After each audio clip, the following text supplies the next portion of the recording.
တိုကျိုမြို့လေကောင်ကဆာကူရာဒါမွန်ဂိတ်အနီးမှာဂျပန်အဂရိဟီရိုဟီတိုကိုပြစ်မှတ်ထားကလက်ပစ်ပုံးနဲ့ပစ်ခဲ့တဲ့တမိုင်းဝင်လောက်ကျန်မှုတစ်ခုဖြစ်ပွားခဲ့ပါတယ်။လက်ပစ်ပုံးကိုပစ်ခဲ့သူကလီပွန်ချန်ဖြစ်ခဲ့ပေမဲ့လည်းအဲ့ဒါကိုတာဝန်ပေးစီစဉ်ခဲ့သူတယောက်ကရှိနေခဲ့ပြီးသူကကိုရီးယားပြည်သူအများပြားရဲ့လေးစားမှုကိုရရှိခဲ့သူဖြစ်တဲ့အပြင်ကိုရီးယားမှာအထင်ရှားဆုံးလွတ်လပ်ရေးခေါင်းဆောင်တို့တတ်မှတ်ခံခဲ့ရတာပါ။ဒါပေမဲ့လည်းသူကနိုင်ငံကိုယ်တော်အုပ်ချုပ်ခွင့်မရခဲ့ပဲတန်ကိုရီးယားနဲ့မြောက်ကိုရီးယားကိုပေါင်းစည်းဖို့စ조사ခဲ့ပေမဲ့မြင်းပြန်38ဒီဂရီတောင်မြောက်နယ်စပ်မှာပဲငါရဲ့အသက်ကိုအဆုံးစီရင်လိုက်တာကမှမျက်အုံးမယ်လို့တော့ပြောခဲ့သူပါသူကတော့ဝမ်ဟဲပြည်နယ်ရဲ့စင်ရဲနွမ်းပါပြီးတောင်သူမိသားစုကနေမွေးဖွားလာတဲ့ကောက်လေးတယောက်ကနေကိုရီးယားလွတ်လပ်ရေးတမိုင်းရဲ့အထင်ရှားဆုံးခေါင်းဆောင်ဖြစ်လာခဲ့တဲ့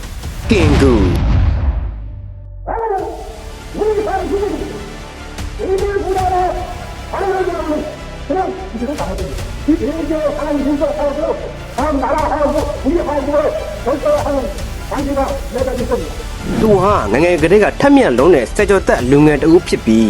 သူ့သက်16နှစ်အရွယ်မှာဂွာကိုလို့ခေါ်တဲ့ကိုရီးယားရဲ့အစိမ့်မင်းဆုံးနိုင်ငံဝင်တဲ့ရွေးချယ်ရေးစာမေးပွဲကြီးကိုတွားရောက်ဖြစ်ဆိုနိုင်ခဲ့ပါတယ်။ဒါပေမဲ့လည်းအဲ့ဒီစာမေးပွဲစနစ်အတွင်းကအရာရှိတွေရဲ့အကျင့်ပြတ်ချစားမှုတွေကြောင့်သူဟာစာမေးပွဲချက်ရှုံးခဲ့ရပြီးဒီမတရားမှုကအစိုးရပေါ်စိတ်ပြတ်သွားစေကတော်လှန်ရေးလမ်းကြောင်းကိုရောက်ရှိလာစေခဲ့တဲ့အဓိကအလှည့်ပြောင်းဖြစ်လာစေခဲ့တယ်လို့ပြောရမယ်ဗျ။အဲ့ဒီချိန်ကကိုရီးယားမှာအာဏာကိုလက်ဝါးကြီးအုပ်ထားတဲ့အခွင့်ထူးခံလူရန်စားတွေ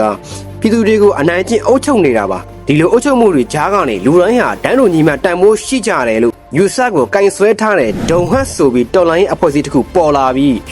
အနိုင်ကျင့်ခံရတဲ့လက်သမားတွေနဲ့တာမန်ပြည်သူတွေကလည်းဒုံဟတ်ကိုအရင်အားကိုးလာတဲ့အချိန်ဖြစ်လာတဲ့အခါဖိနှိပ်မှုတွေကိုမခံမျက်နိုင်ဖြစ်နေတဲ့ကင်ကူအတွက်ဒုံဟတ်အဖွဲ့ဟာသူ့ရဲ့ဒေါသနဲ့ခံယူချက်တွေကိုထုတ်ဖော်ပြသဖို့တခုတည်းသောနေရာဖြစ်လာခဲ့ပြီးတော်လိုင်းအဖွဲ့တွေကိုခြေစုံပစ်ဝင်ရောက်လာပါတယ်အော်ကောင်းတာကသူ့ရဲ့ထက်မြက်တဲ့စီယုံနိုင်စမ်းတွေကြောင့်ဒုံဝက်အဖွဲ့ရဲ့ထိပ်ပိုင်းခေါင်းဆောင်တွေကသူ့ကိုသဘောကျက1894ခုနှစ်အသက်18နှစ်အရွယ်မှာတက်မှုဖြစ်တာဝန်ပေးခြင်းခံခဲ့ရပါတယ်။အဲ့ဒီချိန်ကစပြီးကင်ဂူကတိုင်းပြည်အတွက်တိုက်ပွဲပေါင်းများစွာကိုဥဆောင်လှုပ်ရှားရင်းကနေကင်ဂူတော်လိုင်းခရီးစဉ်အစာပြိုးခြင်းဖြစ်လာပြီးတိုက်ပွဲဝင်ရင်စစ်မြေပြင်ကပေးတဲ့သင်ခန်းစာတွေကအမျိုးမျိုးပိုကျယ်ပြန့်လာစေခဲ့ပါတယ်။ဒါပေမဲ့လည်းတိုင်းပြည်ရဲ့နိုင်ငံရေးအခြေအနေတွေ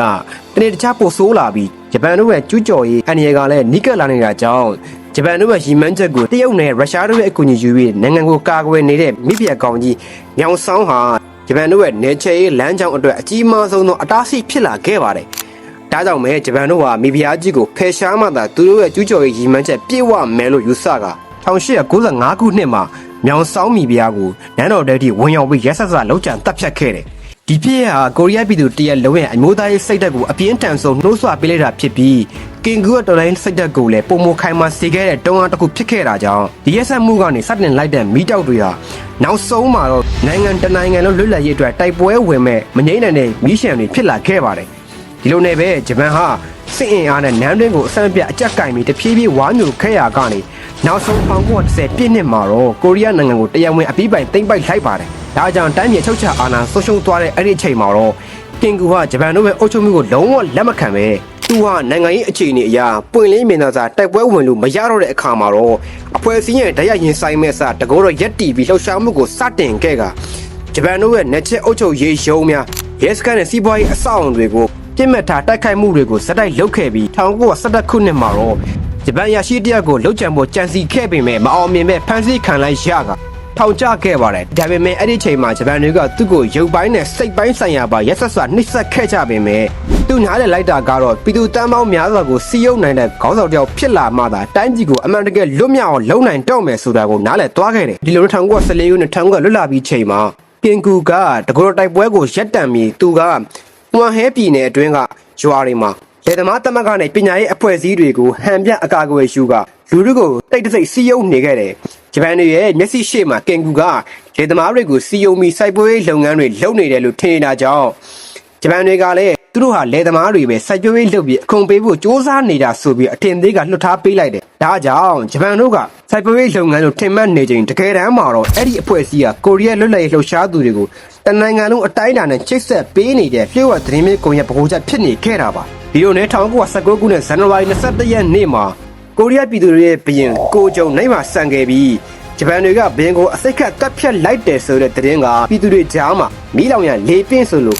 ကိုရီးယားပြည်သူတွေဟာဂျပန်တို့အပေါ်ထားရှိတဲ့ မုံတရားနဲ့ဒေါသဟာအထွတ်ထိပ်ကိုရောက်ရှိစေခဲ့ပြီးအဲ့ဒီချိန်မှာပဲ American သမ္မတ Woodrow Wilson ရဲ့လူမျိုးတိုင်းကိုယ်ကံကြမ္မာကိုဖန်တီးခွင့်ရှိရမယ်ဆိုတဲ့မူဝါဒကလည်းပြည်သူတွေရဲ့လွတ်လပ်ရေးမျှော်လင့်ချက်ကိုပိုတောက်လောင်စေခဲ့ပါတယ်။ဒါပေမဲ့ကိုရီးယားသမိုင်းမှာအကြီးမားဆုံးအလှည့်ပြောင်းတစ်ခုကတော့ဘာသာရေးယူဆတွေကိုကြော်လွန်ကအမျိုးသားရေးအတွက်ပေါင်းစည်းခဲ့ကြပြီးဗုဒ္ဓဘာသာခရစ်ယာန်ဘာသာကျွန်းတိုကိုစတဲ့ဘာသာရေးခေါင်းဆောင်33ဦးတို့ဟာယာရုအာဏာနဲ့ဘာသာရေးနောက်ခံတွေကိုဘေးဖယ်ပြီးလွတ်လပ်ရေးကြေညာစာတမ်းကိုရေးဆွဲက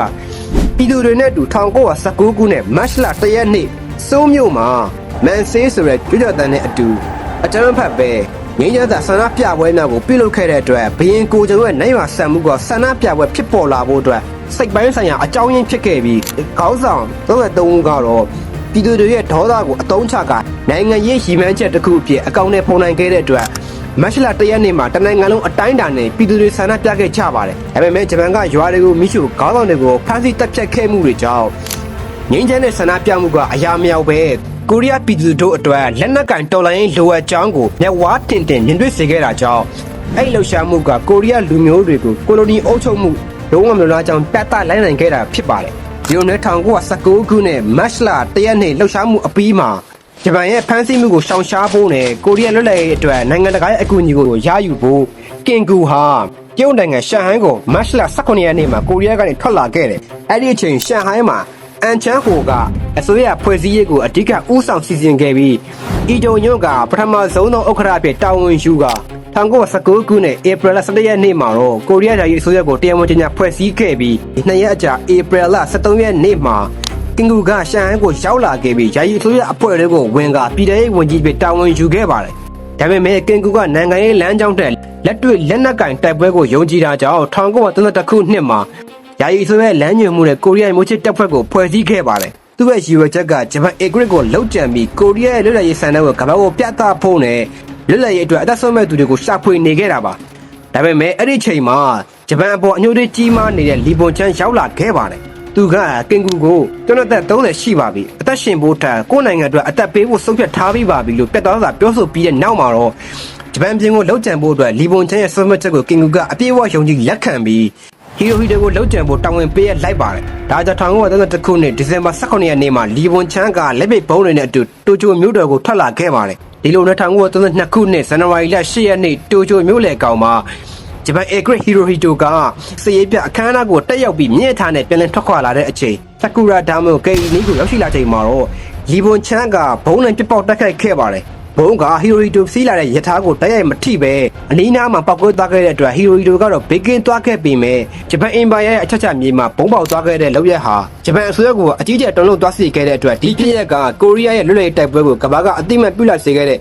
ရေးကြီးဆုံးလှိုက်ဖြစ်လာစေခဲ့တာပါဒီဖြစ်ရက်ကြောင့်လီဘွန်ချန်ကို1932ခုနှစ်အောက်တိုဘာလ10ရက်နေ့မှာအီချီကေရဲ့အကျဉ်းထောင်မှာကွပ်မျက်လိုက်ပါတယ်ဒီလိုလီဘွန်ချန်ရဲ့အသက်ဆုံးလောက်ရက်ကြောင့်ကမ္ဘာကကိုရီးယားရဲ့လွတ်လပ်လိုစိတ်ကိုသတိထားမိလာတဲ့အခါကင်ဂူကဒီခွင့်ရေးကိုအမိယာဖမ်းပြီးနိုင်ငံရေးနဲ့စရေးဖြူဟာတွေကိုပြောင်းလဲခဲ့ပါတယ်။ဒါကြောင့်1940ခုနှစ်မှာကိုရီးယားလွတ်လပ်ရေးတပ်မတော် KLA ကိုတည်ထောင်ပြီးမဟာမိတ်တပ်တွေနဲ့ပူးပေါင်းကဂျပန်ကိုစရေးရတိုက်ခိုက်ခဲ့ပါတယ်။ချိန်ထဲမှာပဲနိုင်ငံတကာတန်တမန်ရေးကိုလည်းအပြင်းထန်စ조사ခဲ့လို့1943ခုနှစ်မှာအင်အားကြီးနိုင်ငံတွေကကိုရီးယားကိုလွတ်လပ်ရေးပေးမယ်လို့ဂရီကိုပြုလာခဲ့တယ်ဒီလိုမျိုးစစ်ရေးရောတန်တမန်ရေးပါကြောင်းကျင်စာကင်တွယ်ခဲ့တာကြောင့်ပြည်သူတွေကကင်ဂူကိုလုံးဝအားကိုးလာကြပြီး1944ခုနှစ်မှာကိုရီးယားယာယီအစိုးရရဲ့ဥက္ကဋ္ဌအဖြစ်တင်မြှောက်ခဲ့ကြပါတယ်ဥက္ကဋ္ဌဖြစ်လာပြီးတော့သူလုပ်ခဲ့တဲ့အရေးကြီးဆုံးအလုပ်က